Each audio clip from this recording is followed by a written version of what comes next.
Bonjour à tous, j'espère que vous allez bien. On va parler d'une magnifique moto aujourd'hui, la Ducati Panigale V4. Oui, on est sur une italienne en général. Je les trouve jolies. Là, il y a une refonte graphique totale et une refonte globale de la moto.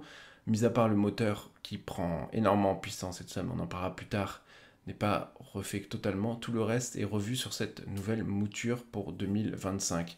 216 chevaux, 120,9 Nm de coupe, 191 kg à sec, 27 990 euros et 35 000, un truc comme ça pour la version S. Je regarderai plus tard, je n'ai pas le prix en tête tout à fait là maintenant. Enfin bon, les ailerons qui étaient aérodynamiques et qui étaient rajoutés sur le côté maintenant sont directement intégrés au carénage. Donc c'est bien, c'est beau, tout ça, ce qu'on veut. Moi je suis pas ultra fan, je trouvais ça plus joli avant quand c'était rajouté. Et pour ceux qui font de la piste, qui mettent des polis, etc., parce que c'est quand même une moto qui est faite pour ça de base, hein, je pense qu'ils auraient mieux fait de rester comme avant, mais c'est aussi par rapport au MotoGP où les choses sont de plus en plus intégrées à la moto et pour gagner encore en performance. Vous allez voir, et la performance, elle en manque pas. Vous avez une version piste à 228 chevaux sur cette moto. Maintenant, ce sera plus exclusif à la version R. Même celle-là pourra le faire. Dans sa version S, elle ne fera plus que 188 kg à sec. C'est juste n'importe quoi les chiffres de cette moto. Donc comme j'en parlais à l'instant, les ailerons sont intégrés, du coup ça fait une face avant complètement différente d'avant. On aime ou on n'aime pas, personnellement, je pense qu'avec l'habitude je vais kiffer comme d'habitude. Pour l'instant je préfère l'ancienne, mais avec le temps comme d'habitude je pense que je vais kiffer celle-là. L'arrière est toujours aussi magnifique, le design global est toujours aussi beau, les feux à l'avant sont toujours extrêmement bien intégrés. On est chez Ducati, c'est magnifique, de toute façon on ne reviendra pas en arrière là-dessus, ils sont très doués. L'ergonomie de la moto est aussi revue pour permettre au pilote d'être mieux intégré à l'aérodynamisme général. Donc encore une fois, c'est en pensant au gain de performance. Il faut savoir que ces motos qui sont vendues, mais elles sont aussi utilisées en compétition. Donc il faut penser à tout ça et à encore augmenter les performances malgré qu'elles étaient déjà oufissimes. L'espace selle-réservoir offre ainsi plus de liberté de mouvement pour mieux se cacher derrière la bulle. Donc un petit peu plus basse, le cul un petit peu plus haut pour avoir vraiment une position de conduite plus agressive.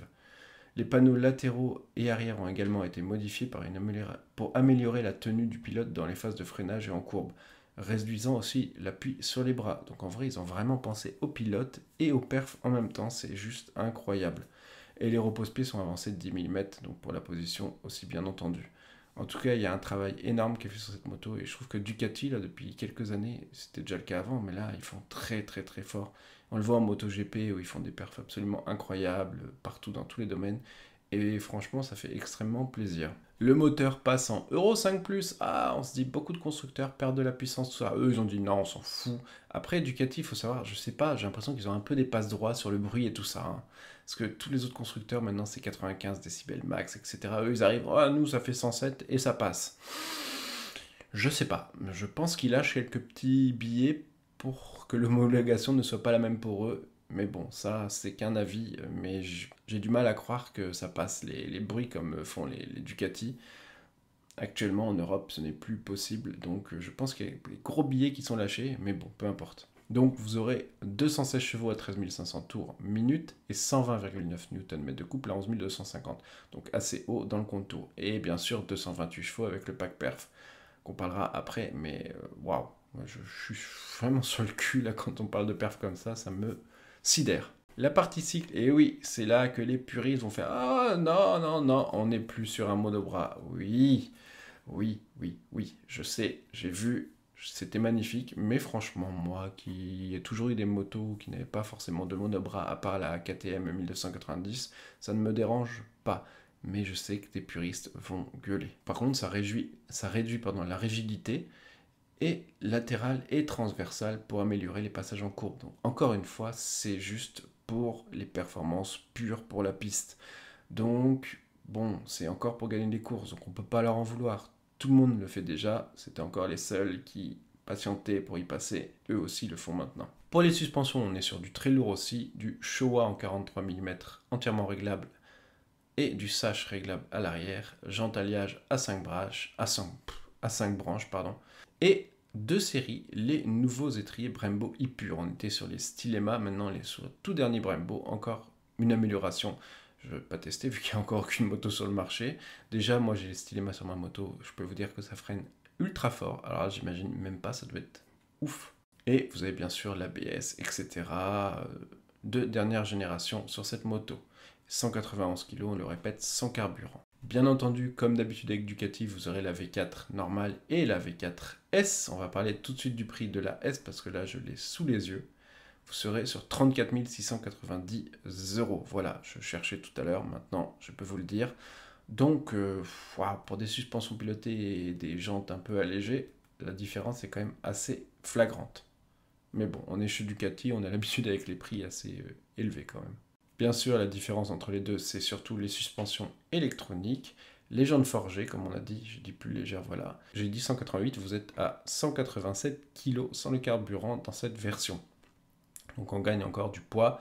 Et avec les jantes, comme d'habitude, on parle d'inertie, donc dans les virages, etc., encore plus de maniabilité. Il faut le savoir, plus vos jantes sont légères, moins il y a d'inertie sur la moto, et les masses suspendues diminuent, donc c'est très très important. C'est pour ça qu'il y a plein de motos où il y a du carbone, etc. sur les jantes en compétition. Les perfs sont incroyables. Pour avoir déjà testé des motos dans des versions, vous voyez vraiment la diff, même sur route. C'est tellement facile à mettre dans les virages et tout, c'est juste. Pour ceux qui ne l'auraient pas testé, vous essayez, vous verrez, vous voyez directement la différence. Pour l'électronique, bon comme d'habitude, on est sur le full package. Anti-wheeling, contrôle de traction, contrôle de glisse, gestion du frein moteur.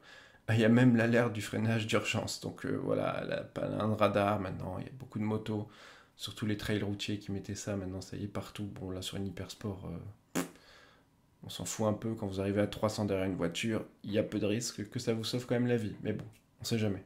Ah pardon, sur piste, donc il n'y a pas de voiture sur piste. Vous avez même l'aide au démarrage.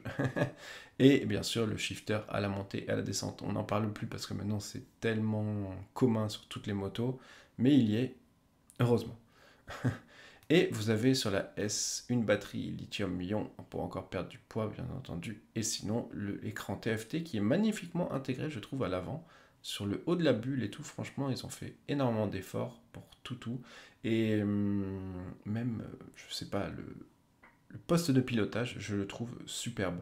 Avec le T de fourche, etc. à l'avant, waouh, il y a vraiment du travail partout sur cette moto et ça se ressent. Pour les disponibilités, vous serez sur le mois de septembre, donc c'est la version 2025, mais vous pourrez l'avoir assez rapidement au final, hein, à la fin des vacances, pour ceux qui veulent s'en procurer une, que dans un coloris rouge pour le moment. Bon, j'espère que cette vidéo vous a plu. J'ai fait un peu plus long que d'habitude parce qu'il y en a qui voulaient. Voilà, je vous dis à la prochaine. Je vous fais des bisous et ciao les riders. À la prochaine pour une nouvelle vidéo. N'hésitez pas à vous abonner, à liker, etc. Ça fait extrêmement plaisir. Bye bye.